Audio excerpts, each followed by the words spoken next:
The roots of quadratic equation x square minus 12x plus t equal to 0 are positive and one of them is square of the other. If roots are alpha and beta with alpha greater than beta, then तो हमें equation क्या दी है, x square minus 12x plus t equal to 0। एक quadratic equation दी है और इसके roots कैसे हैं, पॉजिटिव है।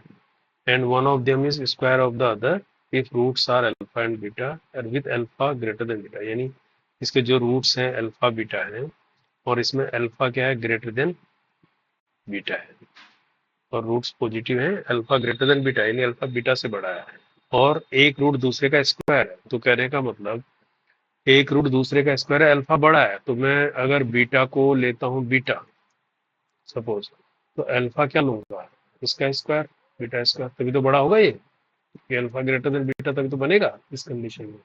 ठीक है, तो कहने का मतलब मेरे पास रूट्स क्या हो गए, बीटा एंड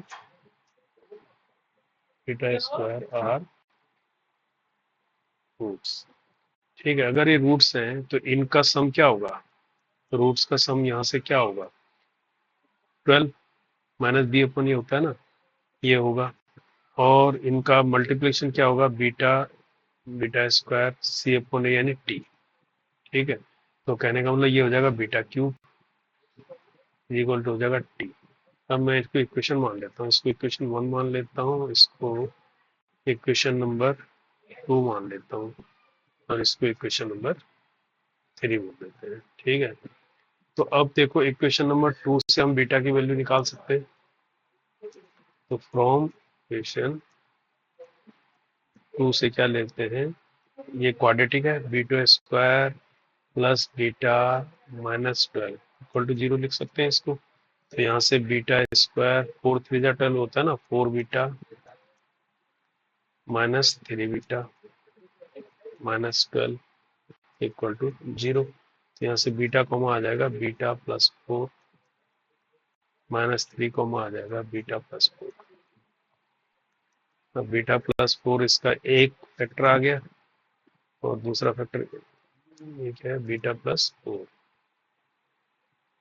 और दूसरा क्या आ गया, बीटा माइनस 3 इक्वल टू 0। तो यहाँ से बीटा की वैल्यू क्या आ गई, एक 3 आ गई और दूसरी क्या आ गई, beta is equal to -4।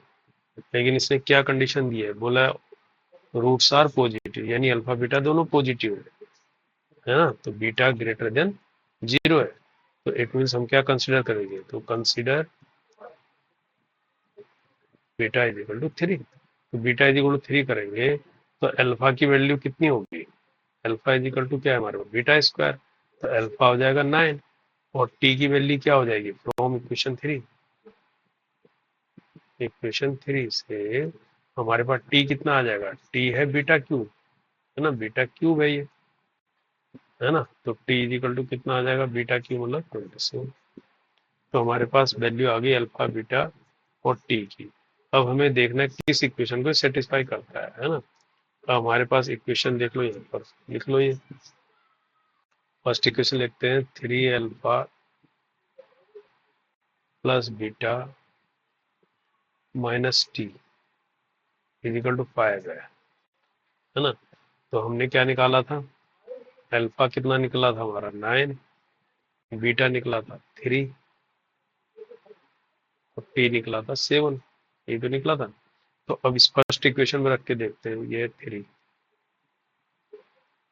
3 alpha रखते हैं तो 3 9 जा 27 प्लस बीटा हो गया 3 और ये हो गया माइनस टी की जगह हो गया, सॉरी टी कितना है 27, टी है 27,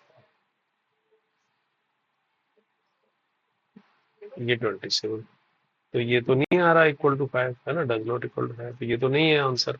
तो सेकंड वाला ये ए है। ठीक है, अब बी को चेक करते हैं, बी क्या है, 2 alpha plus 3 beta minus t equal to 0, इसमें रख के देखते हैं। तो 9 2 जा 18 प्लस 3 3 जा 9, टी है 27, तो ये तो आ गया 0, 9 27 इक्वल टू 0 है ना। इसका मतलब ये सही है, तो आपको आगे करने की जरूरत ही नहीं है। यानी B is the right answer.